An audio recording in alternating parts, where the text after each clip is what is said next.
Night is deceptive. It promises silence. It pretends to protect.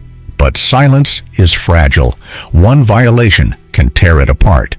A Russian MiG-31 intrudes into Estonian skies, a shadow slicing borders like they mean nothing. It is not an accident. It is a warning. Steel crossing a line just to prove that lines can be crossed. If a fighter jet can trespass into NATO's shield, what about a missile that can erase a city before dawn? Dnipro already knows. In November 2024, the first Oreshnik missile revealed itself in fire. A projectile faster than any prayer, unseen until it was too late. When it struck, it was not just an explosion, it was revelation, a weapon that rewrote the rules of war. Entire blocks collapsed in seconds. Civilians fled, confused by the sound of something new, a strike that came without the familiar roar, without time to hide. For the first time, Oreshnik stopped being a rumor. It became terror with a name. And then, just days ago, the nightmare echoed again. Dnipro's sirens screamed, missiles rained, drones swarmed overhead, apartment towers burned, families pressed against basement walls as glass shattered around them. The official reports listed damage, casualties, numbers. But inside the smoke of that September morning, one question whispered louder than any siren. Was Oreshnik among them? Because once is horror, twice is a doctrine.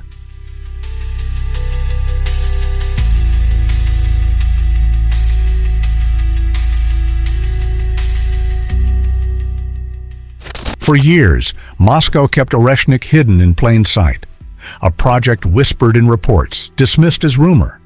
Western analysts argued it was shelved, unfinished, impossible. But Russia never stopped. From the bones of the RS-26 Rubezh, engineers carved a new terror. They gave it speed, reach, and flexibility. They gave it a name, Oreshnik, a word that now echoes in the nightmares of Europe. This missile is not bound by arms treaties. It is not restricted by agreements signed decades ago. It belongs to a new generation of weapons designed not to balance power, but to unbalance it completely.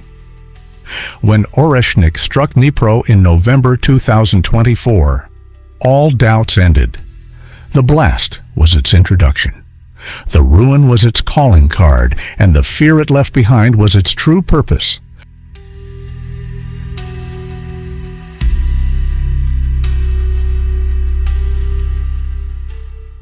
Consider its design. Speed, Mach 10. 10 times the speed of sound. Too fast for interception, too fast for hesitation. Range, intercontinental, capable of striking not only Kiev, but Berlin, Paris, London, capable of reaching NATO's capitals in under an hour. Payload, multiple re-entry vehicles. Not one warhead, but many. A single missile fragments into multiple strikes. One launch, devastation across entire districts. And accuracy, reports suggest it is more precise than it needs to be. Imagine a weapon that can devastate by volume, yet still pick its victims with precision. This is not just destructive, it is multiplicative.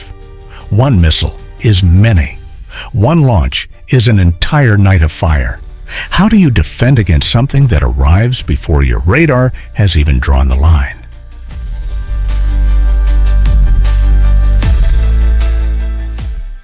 November 2024. Dnipro woke to the first Oreshnik strike. The city learned what it means to be chosen as a proving ground. The aftermath was not only smoke and rubble, it was a new chapter in Russia's arsenal.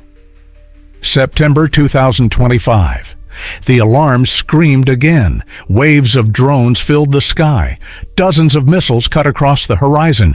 The city bent under the weight of fire. But this time, silence followed. No fragments, no confirmation of Oreshnik, only questions. Because maybe Moscow didn't launch it, or maybe they did, and withheld the evidence. Fear without proof is still fear, and every survivor of 2024 felt it again, the memory of a weapon that moves faster than thought. When silence is the only answer, suspicion becomes its own terror. Sometimes not knowing is worse than knowing.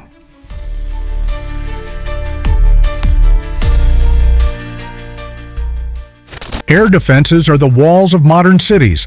Iron Dome, Patriot, SAMP/T. They exist to intercept, to shield, to reassure. But Oreshnik rewrites the rules. Its speed outruns interception. Its multiple warheads split apart, scattering destruction beyond the reach of a single defense system. Its trajectory twists the timing window until there is no window left. For Ukraine, it means sleepless nights and empty guarantees. For NATO, it means entire strategies designed for yesterday may already be obsolete. And for Russia, it means power not just to strike, but to terrify. Because the most lethal strike is not the blast itself. It is the moment before impact. The fear that every siren could be the last sound you hear. Oreshnik is no longer a prototype hidden in testing grounds. Factories are alive. Assembly lines hum like engines of fate. Moscow boasts of serial production. Officials declare the missile ready for deployment. Reports whisper it may not only be stationed in Russia, but in Belarus, closer to NATO, closer to Europe's heart. During Zapad 2025, Russia rehearsed openly, launch drills, simulated nuclear payloads, not exercises in defense, but demonstrations of escalation. This is not a weapon to preserve peace. It is a weapon to rewrite the map of fear. NATO meets, NATO debates. But can words stop weapons that move faster than warning? So now the questions remain. If one Oreshnik scarred Dnipro in 2024, what would dozens do to Europe tomorrow?